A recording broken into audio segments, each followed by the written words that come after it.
All right, a little quickie driving in Korea today. Um, it's Wednesday, July 17th, 2019. Um, I just thought I should make a new one because I wanted to announce that we are trying to do a new event on Zen Kimchi on July the 27th. We will do a fried chicken pub crawl at Suwon's famous fried chicken alley. Uh, Let me tell you about this place. I was first introduced to this place in summer 2016. I was working on the show. I think now it's called John Turot's Korean Food Tour. John Turot is he's actually from Australia, but he's known as a judge on Master Chef in the UK. And we hung out a bit. We were blown away by the chicken in Suwon at this place, and I am. Anyone who knows me, if you follow anything I've done, I am a fried chicken connoisseur. Uh, I grew up. My dad owned a Popeyes when we were kids, or his company did, but Popeyes was all in our lives. We ate fried chicken so much when we were kids. There was always cold fried chicken in our refrigerator. And we found so many uses for leftover fried chicken. So it's part of I know fried chicken. Uh, and when I first came to Korea, my first week, I was introduced to Tutu fried chicken, which is still by far my favorite chain of fried chicken. This is classic style. So when we went to Suwon, that just I was unprepared, blew me away. I was wondering what was so special about Suwon, and now I see what it is. These places have been around for decades, and that is saying something for a country where there's not much stuff that is older than 10 years old. I mean, even the palaces. All the palaces have been rebuilt. They're not even that old. Um, but Suwon Chicken Alley has the oldest restaurant there, I believe, started in 1970. So they do the original old-fashioned Korean fried chicken. Well, this is what I learned when I was working on the show. I work with their team. The team is um, Korean professionals, culinary professionals, and media professionals working on the team. So we work together, and we learned that. Well, this is what we discovered in our research and such. That fried chicken really just started coming to prominence around 1970 or so because cooking oil suddenly got cheaper, uh, thanks to foreign aid. And Korea was starting to get through it. It went through its first decade of serious economic and social reforms. It was still under the Pak Chung-hee dictatorship, but people finally were starting to have a little bit of extra money in their pocket and wanted to go do some. They had some discretionary spending, uh, and fried this price drop it in cooking oil price came around at a good time. People started going out for fried chicken, but fried chicken is never thought of as it really isn't thought of as a meal.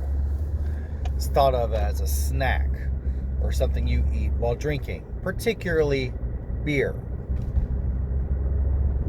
It's also around that time beer was starting to get more popular. So chicken and beer were just associated with each other. And the original style, one of the places we're going to go to is we're planning to go to is the really, really original style, where there's actually no breading on the chicken or nothing at all, barely anything. It's just fried, whole. So it's an expression of how fresh the oil is, and they keep changing the oil. And if you go to Suwon Chicken Alley, they have them outside, these giant cauldrons. They're frying these chickens, whole chickens, outside.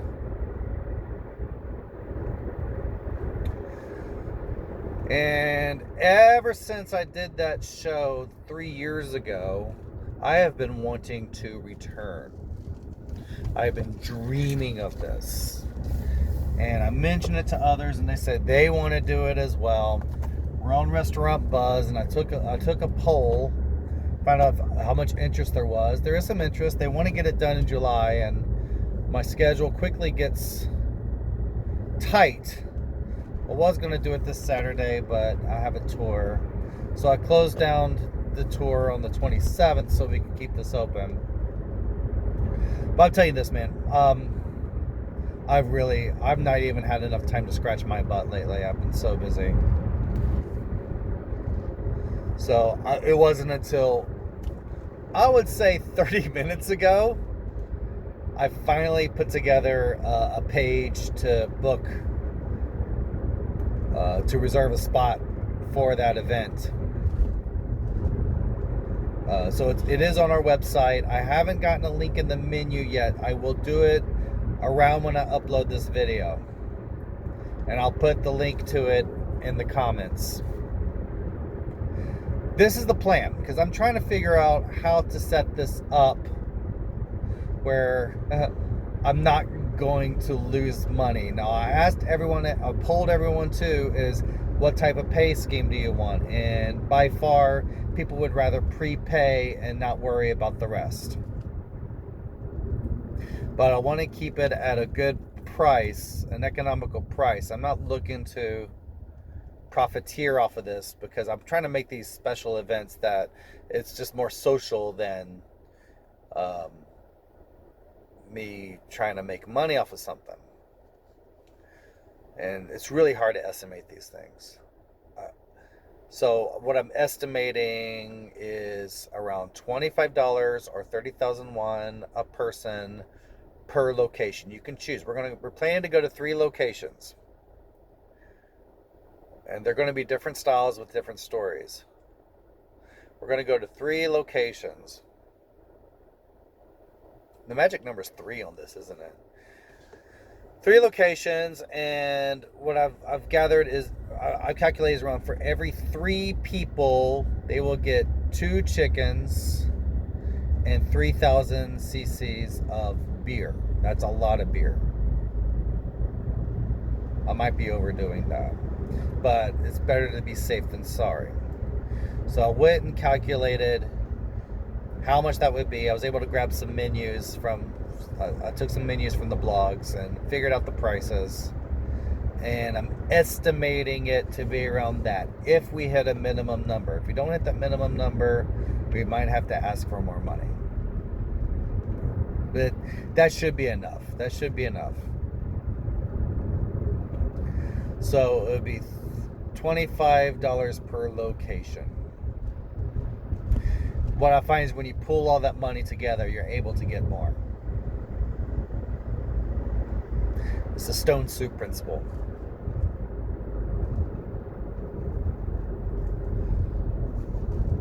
So, we did some experiments before. We did Bourdain Day last month. We all went to the barbecue place we featured on Parts Unknown. I was really just trying to calculate the food cost based on what the food cost usually is when I do the barbecue tours. The thing is, on the barbecue tours, we really just kind of do 1 serving per person. And on that event, I said all you can eat. That was my mistake. And so yeah, I priced it a little too low. And I actually lost money on that one. But again, that was not the purpose of the Bourdain Day. Any money that we had over, we were going to give to a charity for suicide prevention.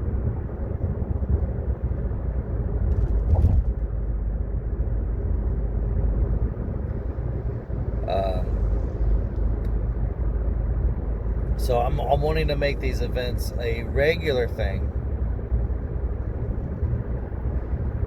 I really want to create community. I would say successful so far. Restaurant Buzz was meant to start a community. Restaurant Buzz Soul on Facebook. It is a mosh pit.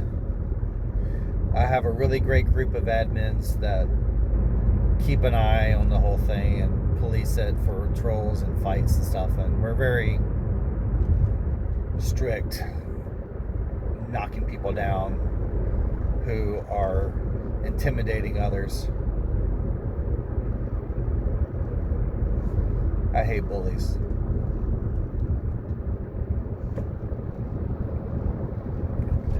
I don't want to go on a rant about that. I'm just looking forward to doing some chicken. So my family, we're planning to do a little road trip around Korea. I have a week off of all my gigs, and I've always wanted to do a road trip. There are some sections of Korea. Whoa! All right, get that back.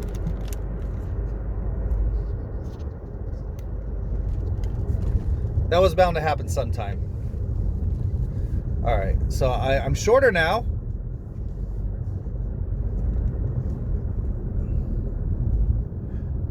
There are some places in Korea. There are lots of places in Korea I have not gone to. I've not had the food.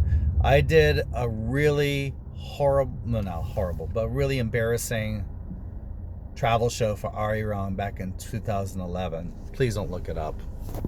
But let me see if I can adjust this.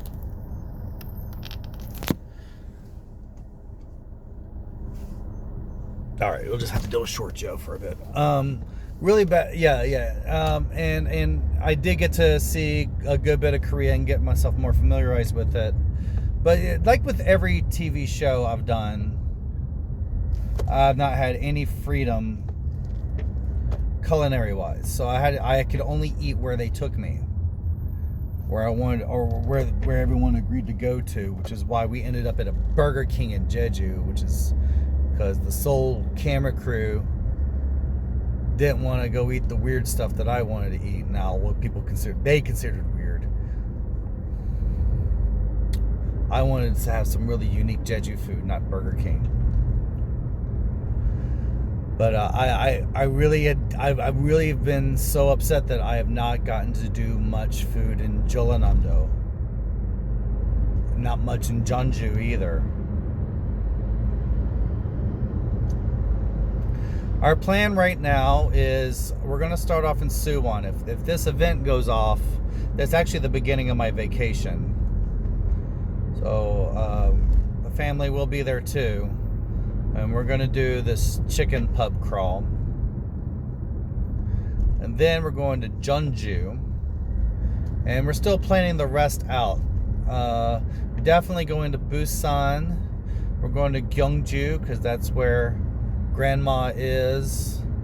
And Jian's only special request was to go to this one water park in Gyeongju. We're going to go there. I think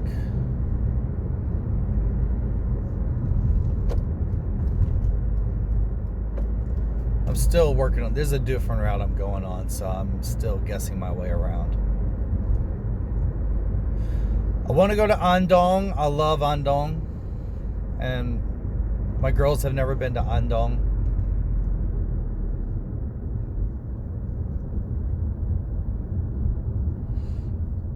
We're gonna see how much we can fit in. I really would like to go to Gwangju or Mokpo.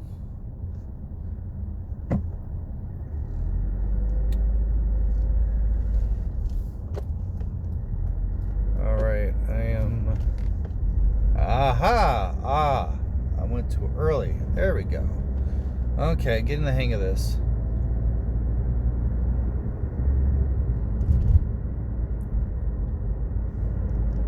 There are lots of places I've been wanting to go to. I've been making this mega map that looks like one day I'm just going to share this with everyone. This map of great, unique places all over Korea to eat. I've been reading up on all the Korean language blogs to make this map. And I want to hit so many places. And what I love is that EJ is also in on this. I asked her what she wants to accomplish on this trip, and she says food. I say yes.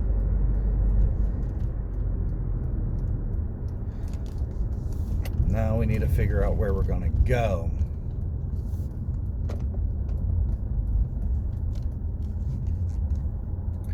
So I'm looking forward to that. It's going to be a challenge. I'm going to see if I can do some video blogging for that trip. Tell me what you want to see in the comments. Again, please ask me any questions in the comments about Korean food and travel. Oh my, I'm going to have to get over. This is not fun.